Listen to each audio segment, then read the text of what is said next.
미국의 제47대 대통령인 도널드 트럼프 대통령의 취임식이 2025년 1월 20일 워싱턴 DC에서 열렸습니다. 트럼프 대통령은 취임하자마자 일사천리로 각종 행정명령에 서명을 시작하면서 바이든 행정부 때 거의 모든 정책을 되돌리고 있는 분위기입니다. 이것을 두고 사람들은 이제 미국 사회가 다시 상식, 커먼센스로 돌아왔다고 평가하고 있습니다. 몇 가지 예를 들어볼까요? 첫째는 젠더 이데올로기의 폐기입니다. 이제 미국에서의 성별은 남자와 여자 두 가지밖에 없습니다. 라는 트럼프 대통령의 선언이 있자 미국의 보통 사람들은 열광을 하였습니다. 인간에게는 태어날 때 XY 성염색체를 가지고 태어나는 남자와 XX 성염색체를 가지고 태어나는 여자, 이 두 가지 성별밖에 없다는 것은 아무도 부인할 수 없는 생물학적 사실입니다. 그러나 오바마 대통령 이후 약 20여 년간 미국 사회는 인간의 성별이 수십 가지라느니 성별은 내가 원하는 대로 내 마음대로 결정할 수 있다느니 하는 젠더 이데올로기의 광풍 속에서 남자와 여자라는 양성을 기반으로 세워진 서구 문명 자체가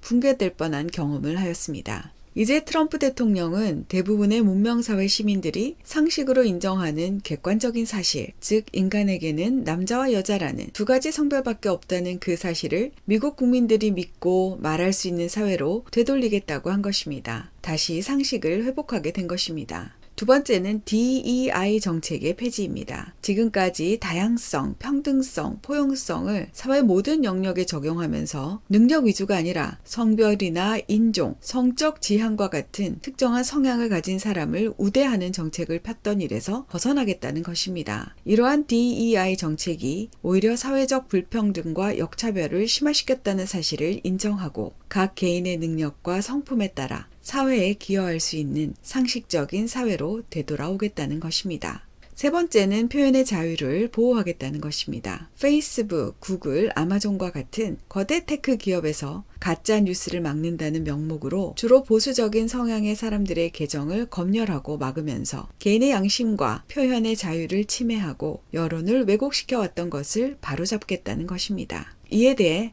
일단 메타의 CEO인 마크 주크버그가 이제 페이스북에서의 검열을 하지 않겠다며 트럼프 정책에 따라 나섰습니다. 남자와 여자의 양성평등을 지키고 능력에 따라 인정받고 성공하는 사회, 그리고 개인의 양심과 표현의 자유를 지키는 사회라는 개념은 자유민주주의 국가에서 사는 사람들이 당연하게 누려야 하는 것입니다. 그러나 자유민주주의 진영의 종주국이라 할 수 있는 미국에서조차도 이런 기본적인 개념마저 지켜지지 않았던 것이 사실입니다. 늦었지만 지금이라도 미국이 다시 상식으로 되돌아오고 있는 것을 보니 참 다행스럽기도 하고 부럽기도 합니다. 대한민국도 미국과 비슷한 길을 가고 있습니다. 여전히 차별금지법으로 성소수자에게 특권을 부여하고 민주파출소와 같은 이상한 사이트를 만들어서 개인의 양심과 표현의 자유를 통제하고 자신이 원하는 대로 여론조사 결과가 안 나왔다고 여론조사 기관을 고발하는 당이 슈퍼갑의 권력을 쥐고 온 나라를 흔들고 있습니다. 그러나 희망적인 사인이 여기저기에 나타나고 있는 것도 사실입니다. 윤석열 대통령이 비상계엄을 선포한 지 한 달여 만에 절반 이상의 국민들이 이번 사태의 본질이 자유민주주의 체제를 지키는 것이라는 것을 깨닫기 시작했고 사회 각계각층에서 자유민주주의를 수호하고자 올바른 목소리를 내기 시작했습니다. 여기에 곧 대한민국을 주도하는 핵심 세대가 될 2030 청년들이 적극적으로 반응하고 있습니다. 지금의 혼란이 장기적으로는 대한민국의 건강한 미래에 밑거름이 될 것이라 믿어 의심치 않습니다.